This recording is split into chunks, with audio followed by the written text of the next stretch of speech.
降龙十八掌。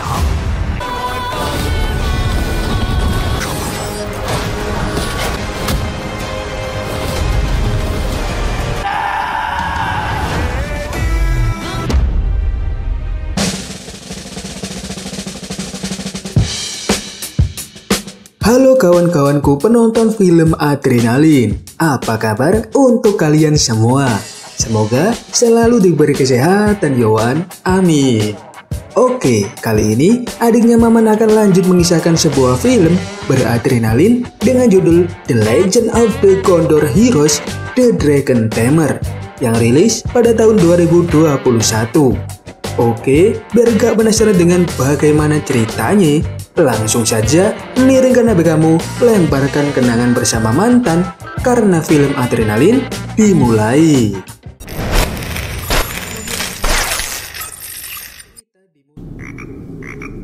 Cerita dimulai pada beberapa abad yang lalu, di mana 5 master bela diri yang hebat bertarung selama 7 hari 7 malam di Gunung Hua demi mendapatkan kitab 9 yin.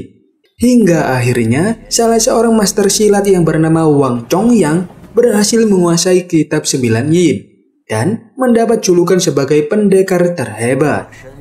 1 tahun setelah kejadian itu, kabar meninggalnya Wang Chongyang menyebar dengan sangat cepat. Sampai akhirnya datanglah seorang pria bernama Ouyang Feng ke tempat peristirahatan Wang Chongyang untuk mengambil kitab 9 yin. Namun, ketika Ouyang Feng baru saja membuka kotak itu, tiba-tiba saja Wang Chongyang terbangun dengan kekuatannya yang sangat hebat.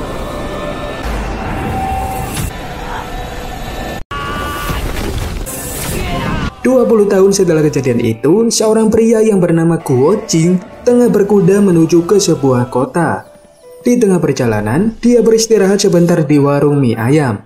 Namun, tiba-tiba dia diserang oleh sekelompok orang aneh yang ternyata mereka adalah guru Guo Jing ini sendiri.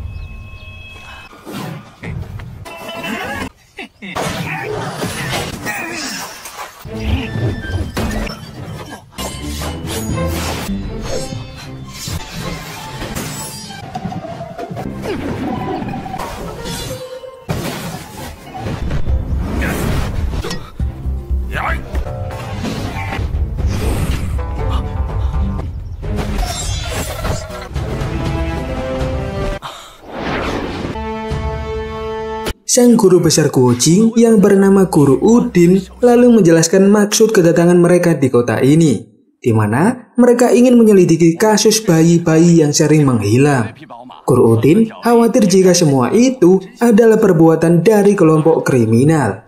Setelah bertemu para guru, Guo Jing pun melanjutkan perjalanan. Sesampainya di pasar, dia melihat seorang pencuri makanan yang tak sengaja menabrak dirinya. Guo Jing yang tak tega dengan pencuri itu lalu mengganti semua kerugian si pemilik warung. Dan setelah berterima kasih kepada Guo Jing, si pencuri itu pun pergi begitu saja.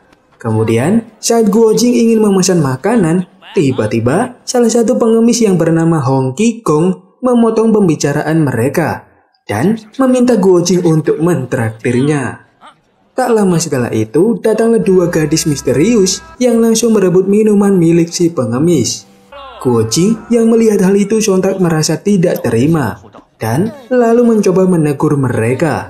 Akan tetapi, bukannya mendengarkan, mereka malah mencari masalah dengan Guo Jing.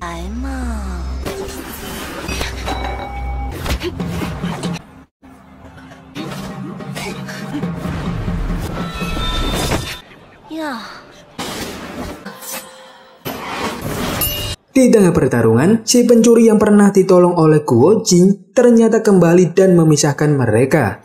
Di sini, si pencuri ternyata sadar bahwa kedua gadis itu berasal dari Gunung Baituo yang memang terkenal dengan perilakunya yang sangat buruk. Setelah kepergian 2 gadis aneh itu, Guo Jing pun langsung berterima kasih kepada si pencuri karena telah menyelamatkan dirinya. Lalu, sebagai tanda terima kasih, Guo Jing pun memesan semua menu yang ada di warung tersebut untuk si pencuri. Di sisi lain, seorang pria yang bernama Ouyang Ke menyuruh anak buahnya untuk mencuri bayi laki-laki.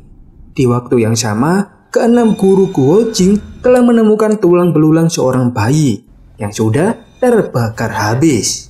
Dari situ, mereka menduga bahwa yang melakukan semua ini adalah orang-orang di penginapan Gunung Baituo. Guru Udin lalu menanyakan tentang pemilik penginapan kepada guru yang lain. Ternyata diketahui bahwa penginapan itu kini diurus oleh Ouyang Ke, yang merupakan salah satu keponakan dari Ouyang Feng. Sementara itu, di tempat Guo Jing, dia mulai berkenalan dengan si pencuri yang ternyata bernama Huang Rong. Guo Jing lalu bertanya mengapa Huang Rong tidak menunggu 19 juta lapangan pekerjaan yang telah dijanjikan dan malah memilih menjadi pencuri. Karena tahu Guo Jing ini orangnya sangat baik, Huang Rong pun menceritakan siapa dia sebenarnya, di mana dahulu sang ayah menyuruhnya untuk segera menikah. Namun karena dia merasa belum siap, akhirnya Huang Rong pun memilih kabur dari rumah. Namun sayang, di tengah perjalanan uang sakunya dicuri oleh bajing loncat, sehingga membuatnya menjadi seperti sekarang ini. Mendengar hal itu dan merasa sangat kasihan, Guo Jing pun memberikan seluruh hartanya untuk Huang Rong agar dia bisa kembali pulang. Pada siang harinya, dua gadis dari Gunung Baituo sedang melakukan pencurian bayi. Namun, aksi mereka itu tertangkap basah oleh beberapa warga. Guo Jing dan Huang Rong yang baru saja keluar dari warung sontak melihat aksi kejar-kejaran itu. Dan dia pun akhirnya ikut mengejar si pencuri bayi tersebut.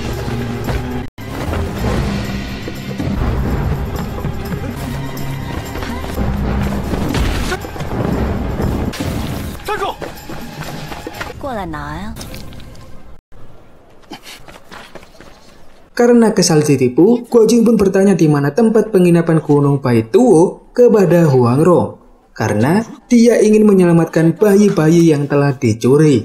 Akan tetapi, karena orang-orang di penginapan itu menguasai seni bela diri yang sangat tinggi, Huang Rong pun menyarankan Guo Jing untuk menyamar sebagai tamu. Pada malam harinya, Guo Jing pun benar-benar mendatangi penginapan di Gunung Baituo. Saat sedang mencari Huang Rong, dia dikejutkan dengan seorang wanita yang sangat cantik sekali. Dan ternyata wanita itu adalah Huang Rong. Mereka berdua lalu diam-diam mengikuti seorang gadis yang telah mencuri bayi di desa. Hingga akhirnya mereka pun masuk ke dalam sebuah gua. Dan tanpa banyak basa-basi, Guo Jing pun langsung menyerang gadis tersebut. Namun, sesaat setelah mendapatkan bayi itu, tiba-tiba saja muncul seekor ular raksasa yang langsung melahap gadis si pencuri bayi tadi. Kemudian, ular itu lanjut menyerang Guo Jing untuk memakan bayi yang telah dia bawa.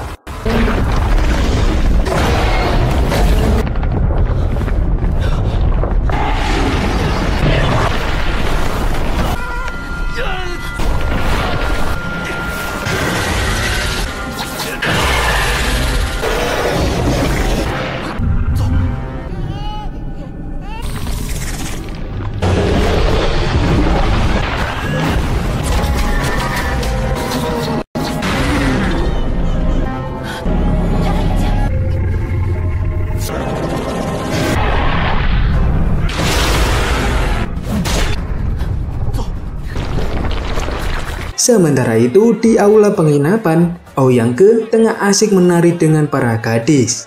Namun tiba-tiba datanglah keenam guru Guo Jing yang ingin menangkap si pencuri bayi, hingga membuat semua tamu menjadi ketakutan. Guru Udin lalu mengatakan jika apa yang telah mereka lakukan benar-benar membuat malu dunia persilatan. Tak lama kemudian, muncullah energi yang sangat kuat dari salah satu ruangan. Ternyata energi itu berasal dari paman Ouyang Ke yang tak lain adalah Ouyang Feng.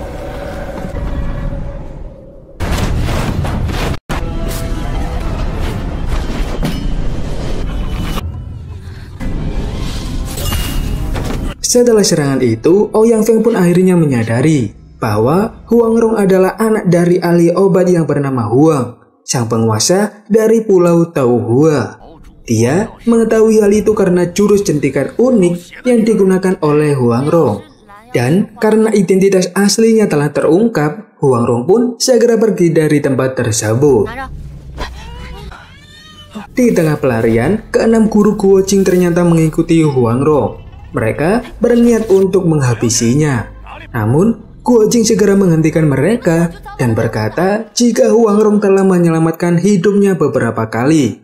Salah satu guru Guo Jing lalu berkata jika mereka dan guru Huang memiliki dendam kesumat. Karena guru Guo Jing seharusnya ada 7 orang. Namun, yang kelima telah dihabisi oleh salah satu murid dari guru Huang. Oleh karena itu, mereka pun berniat menghabisi Huang Rong untuk membalaskan dendamnya.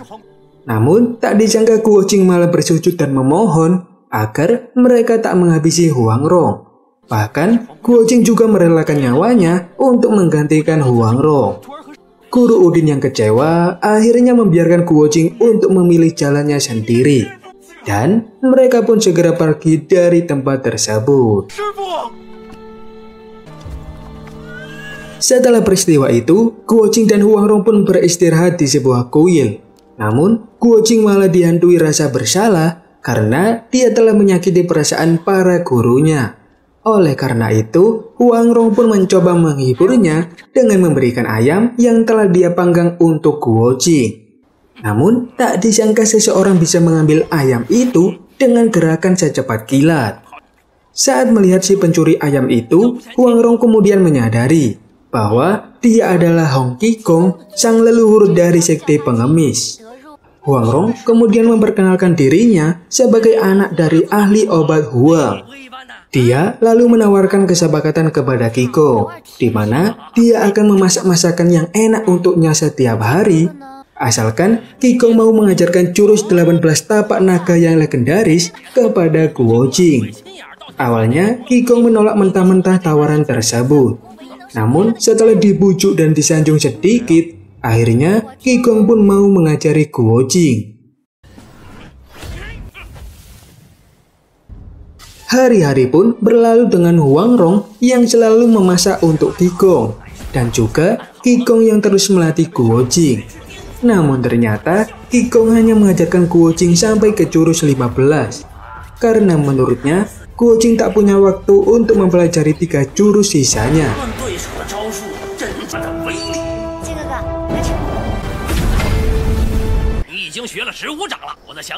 Setelah itu, Qigong memberitahu jika Ouyang Feng dan keponakannya Ouyang Ke akan segera pergi ke Pulau Tauhua untuk melamar Huang Rong.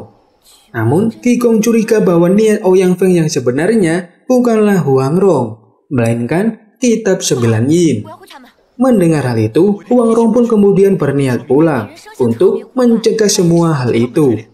Guo Jing yang tak tega jika Huang Rong kembali sendiri, lalu berinisiatif untuk menemaninya. Sebelum itu, Huang Rong memperingatkan Guo Jing jika ayahnya memiliki sifat yang sangat aneh. Karena sesiapapun orang yang tidak diizinkan masuk ke pulau tersebut akan masuk ke dalam dunia ilusi dan bahkan bisa sampai meninggal di sana.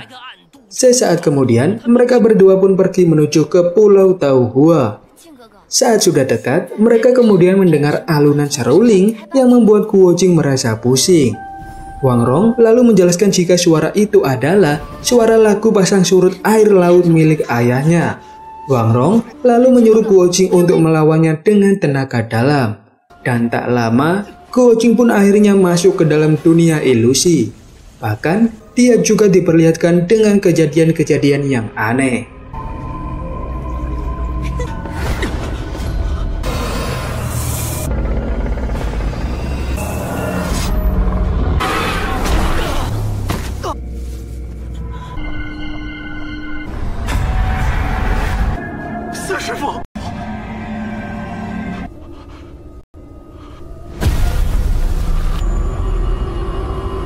Setelah semua itu, seseorang tiba-tiba menyambutnya dengan cara yang unik, yaitu dengan berbicara sendiri. Ternyata, seseorang itu adalah Zhou Botong atau bayi tua yang sudah ditahan bertahun-tahun di tempat ini. Zhou lalu bercerita tentang kejadian 15 tahun yang lalu, tentang kitab yin miliknya, di mana Guru Huang bersikeras memaksa dirinya untuk memperlihatkan kitab 9 yin kepada istrinya yang memiliki kemampuan menghafal sangat tinggi. Setelah sang istri melihatnya, dia pun kembali ke rumah untuk menulis salinan isi kitab 9 yin. Namun, baru setengah tulisan, sang istri meninggal karena terlalu emosi. Setelah itu, Guo Jing memberitahu Zhuo jika dirinya harus segera keluar untuk menghentikan Ouyang Feng yang akan melamar Huang Rong. Mendengar hal itu, seketika Zhuo pun menjadi curiga jika Ouyang Feng pasti memiliki tujuan untuk mencuri kitab 9 yin. Menyadari hal itu, Guo Jing lalu berniat untuk membakar kitab 9 yin agar para guru tidak saling membunuh untuk mendapatkannya. Setelah perdebatan itu, Zhou Botong pun menyuruh Guo Jing untuk menghafalkan kitab 9 yin. Hal itu juga bertujuan untuk menghancurkan dunia ilusi yang telah dibuat oleh Guru Huang.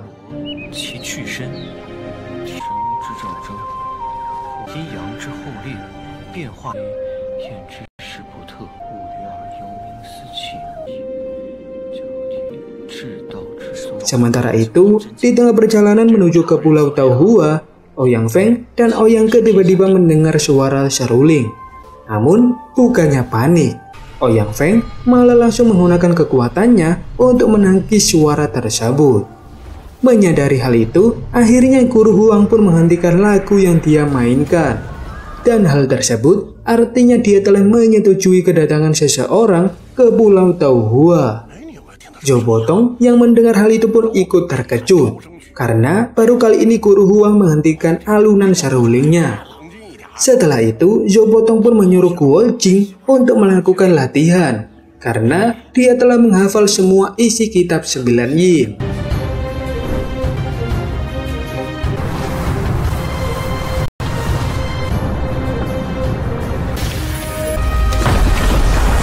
Sementara itu, akhirnya Ouyang Feng pun sampai di Pulau Tauhua dan langsung pergi ke kediaman keluarga Huang. Saat bertemu dengan Huang Rong, dia pun langsung memberikan hadiah pertemuan. Namun, ketika Huang Rong akan menerimanya, tiba-tiba saja Huang Rong malah mencoba menyerang Ouyang Ke.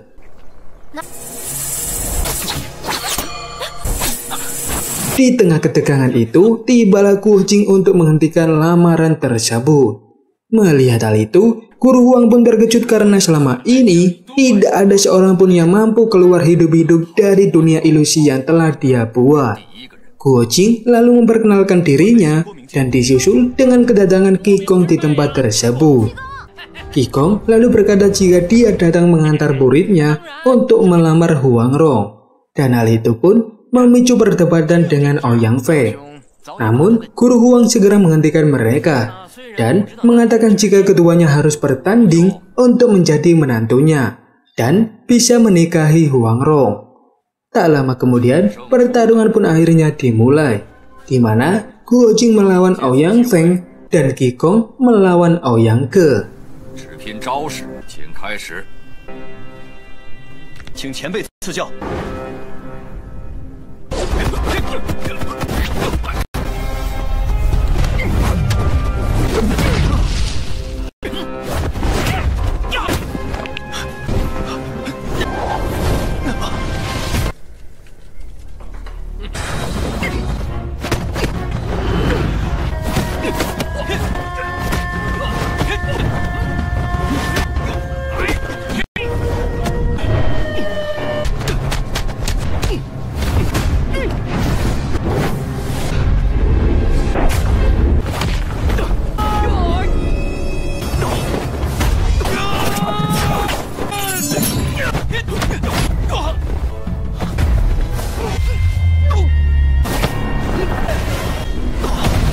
Dari pertarungan itu, Guo Jing lah yang menjadi pemenangnya. Akan tetapi, karena dia keluar dari arena pertarungan, Guru Huang pun menganggap pertarungan tadi adalah seri. Oleh karena itu, Guru Huang akan memberikan babak kedua, di mana Guo Jing dan Ouyang Ke harus menghafal sebuah catatan yang telah ditulis oleh mendiang istrinya sebelum meninggal. Guru Huang lalu memberi mereka waktu setengah jam untuk menghafal catatan tersebut. Dan setelah setengah jam, mereka berdua pun harus maju untuk setor hafalan. Di sisi lain, Zhou Botong akhirnya membakar kitab 9 yin miliknya. Tak lama setelah itu, Guru Huang pun mengumumkan jika Guo Jing lah yang memenangkan babak kedua ini. Otomatis, Guo Jing juga akan menjadi menantu dari Guru Huang. Guru Huang kemudian memberitahu jika yang barusan mereka hafalkan adalah kitab 9 yin yang ditulis oleh sang istri, namun masih belum lengkap. Mendengar hal itu, semua orang pun menjadi terkejut. Dan akhirnya, Ouyang Feng pun menerima kekalahannya. Guru Huang yang penasaran lalu pergi menuju tempat di mana dia menciptakan dunia ilusi. Dia lalu dibuat terkejut saat melihat kitab 9 yin sudah dibakar habis. Dia juga tak menyangka jika Zhou Botong yang memiliki kitab itu malah menyerahkannya begitu saja kepada Guo Jing. Sementara itu, saat ini Ouyang Feng sedang membuat racun sambil memikirkan cara untuk merebut kitab 9 yin yang sudah berada di ingatan Guo Jing. Tak lama kemudian, datanglah salah satu anak buahnya yang memberitahu jika keenam guru Guo Jing sedang dalam perjalanan menuju ke Pulau Touhua. Mengetahui hal itu, Ouyang Feng pun segera menyiapkan rencana yang akan dilakukan selanjutnya. Sementara itu, di waktu yang sama, Guo Jing masih kepikiran dengan keenam gurunya. Namun, seperti biasa, Huang Rong langsung menghiburnya agar Guo Jing tak bersedih terus-terusan. Pada malam harinya, Ouyang Feng pergi menemui Qi Gong untuk mengucapkan selamat atas kemenangan Guo Jing. Dia lalu memberikan minuman sebagai rasa hormatnya.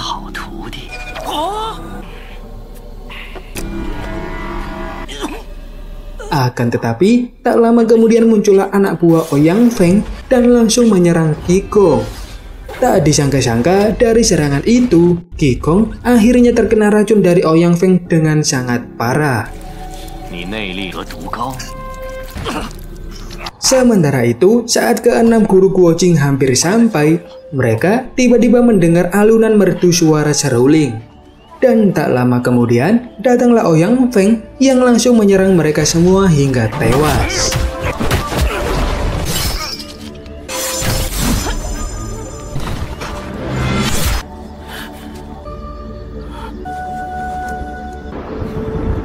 Di sisi lain, Guru Huang sedang melayat ke makam istrinya dan menceritakan semua yang telah terjadi. Sementara itu, Guo Jing dan Huang Rong yang mendengar alunan seruling langsung lari untuk mengecek apa yang tengah terjadi. Dan betapa terkejutnya Guo Jing saat melihat semua gurunya telah tewas. Guo Jing lalu mendekati Guru Udin yang ternyata masih hidup.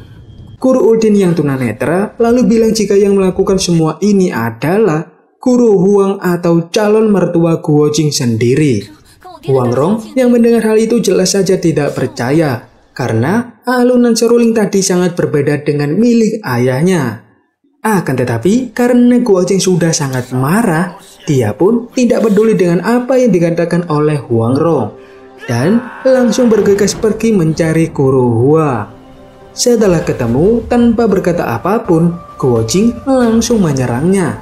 Akan tetapi, meski telah mempelajari ilmu dari kitab 9 yin, Guo Jing masih belum bisa mengimbangi kekuatan dari Guru Huang, hingga membuatnya kewalahan sendiri. Cuplikan tarung titik terus dijurus.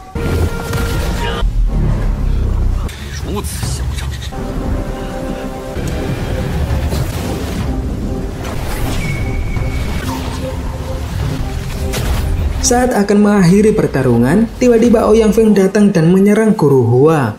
Dia kemudian berkata akan membawa Guo Jing, karena saat ini hanya dia yang menguasai ilmu dari kitab 9 yin. Setelah itu, dia juga menantang Guru Huang untuk bertarung kembali di Gunung Hua.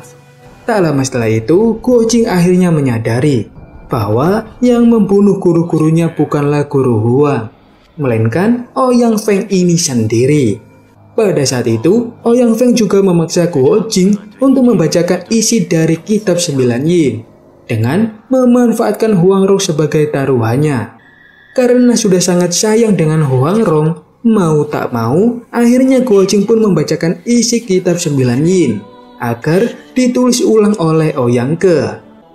Setelah membacakan isi dari kitab 9 yin, Ouyang Feng berencana untuk menghabisi Guo Jing karena dia ingin menjadi satu-satunya orang yang mampu menguasai kitab 9 Yin. Namun tak lama kemudian, datanglah Zhou Botong yang langsung menghentikan tindakannya tersebut.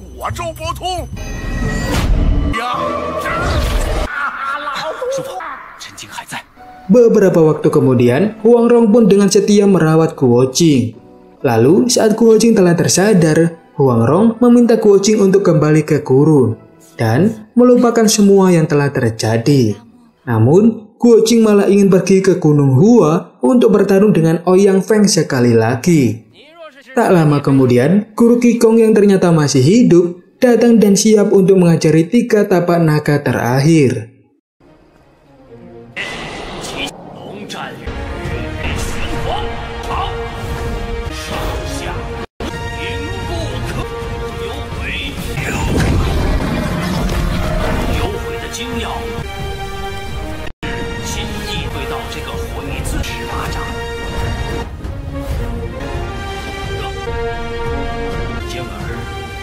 Setelah beberapa waktu berlatih, akhirnya Guo Jing pun berhasil menguasai jurus 18 tapak naga yang legendaris.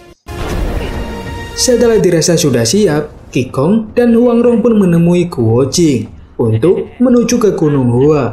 Di sana, Qigong menunjukkan bekas telapak tangan Wang Chongyang saat terjadinya pertempuran hebat 20 tahun yang lalu. Tak lama kemudian, Guru Huang pun datang ke tempat tersebut dan disusul oleh Ouyang Feng. Guru Huang sempat akan langsung mengajar penipu tersebut sendiri. Namun, Qigong menenangkannya dengan berkata untuk menyerahkan Ouyang Feng kepada menantunya yaitu Guo Jing. Dan karena masih kesal dengan Ouyang Feng, Guo Jing pun langsung menyerangnya habis-habisan.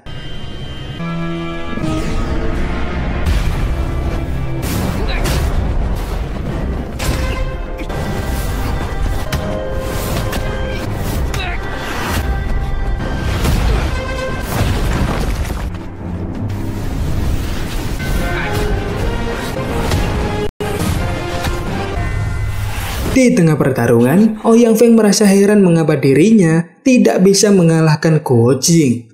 Padahal mereka sama-sama mempelajari kitab 9 Yin. Mendengar hal itu, Huang Rong pun langsung mengatakan jika Guo Jing membacakan kitab 9 Yin yang palsu kepada Ouyang Feng. Mendengar hal itu, sontak Ouyang Feng pun menjadi tidak terima dan marah-marah sendiri hingga mengalami kerasukan. Karena mengetahui aliran sarafnya perlawanan, mereka yang melihat hal itu pun tak tinggal diam dan lalu bersama-sama untuk menekan titik saraf Ouyang Feng. Namun, karena Ouyang Feng sudah sepenuhnya kerasukan, Guo Jing dan yang lain pun jadi kesulitan untuk mendekatinya. Kemudian, Ouyang Feng yang sudah masuk ke mode iblis ini langsung menyerang Guo Jing tanpa ampun, hingga membuat Guo Jing tak berdaya. Namun, setelah melihat kembali bekas telapak tangan dari Wang Chongyang, Guo Jing pun kembali sadar dan bangkit. Dia lalu menggunakan jurus 18 tapak naga yang pernah diajarkan Qigong kepadanya. Dan akhirnya, dia pun berhasil mengalahkan Ouyang Feng dengan menggunakan jurus legendaris tersebut.